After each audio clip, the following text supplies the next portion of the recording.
Nesse vídeo, vamos tratar de um tema de direito de família. Vamos pegar aqui no meu livro Teoria Geral de Direito Familiar e vamos tratar de um tema de direito de família.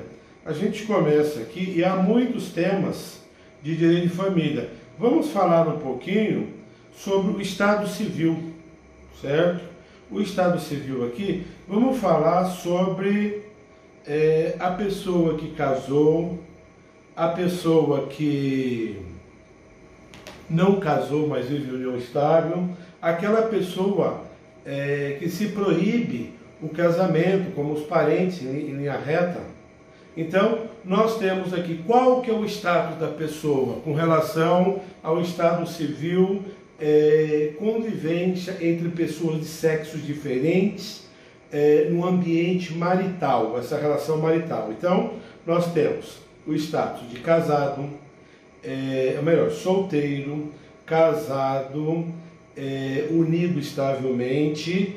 Podemos falar em namoro, namorado? A legislação brasileira não considera o namoro e nem o noivado, certo?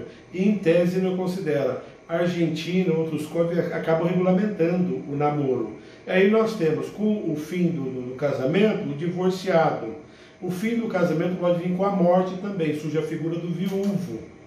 E existe também, então, divorciado, aquele que acaba a união estável, extinção da união estável, ele larga de ser convivente e volta a ser solteiro. Quem se divorcia, ele não volta a ser solteiro, ele fica no estado de divorciado. Não é? E aquele que tem o casamento anulado, ele volta ao status de solteiro. Então, há várias situações aí com relação ao estado civil de casado, não é? E qual que é a diferença entre ser casado e viver unido estavelmente?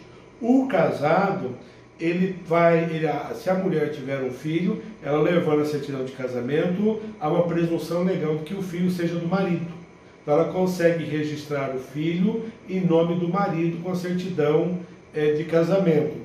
Unido estavelmente, se ele levar lá a declaração de união estável, ainda que seja feito por instrumento público, não autoriza o cartorário a incluir ali o nome do convivente. Então há algumas diferenças com relação a um e em relação ao outro. A desigualdade entre o casamento e a união estável.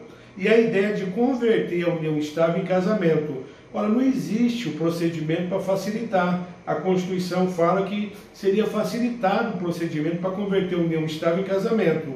Hoje, na prática, as pessoas que vivem em união estável, elas precisarão fazer o quê? Precisarão entrar com requerimento no cartório para abertura de procedimento de casamento, e com essa abertura aí do procedimento, elas irão dar início ao processo que vai findar no casamento, certo? É aberto o processinho ali, vai para o Ministério Público, vai para o juiz, depois volta para o cartório. Aí sim se autoriza, se marca a data do casamento. Então não existe diferença entre o tratamento solteiro e o tratamento daquele que vive união estável. Isso é importante dizer, então. E essa ideia, então, de casado, convivente, solteiro, viúvo, divorciado, são as formas de a gente manifestar o estado civil de duas pessoas de sexo opostos, ou não, porque o casamento não é permitido, mas a união estável entre pessoas do mesmo sexo também autoriza essa situação de união estável. Então, a convivência marital entre duas pessoas é que autoriza esse tipo de estado civil, certo? Que nós estamos aqui retratando.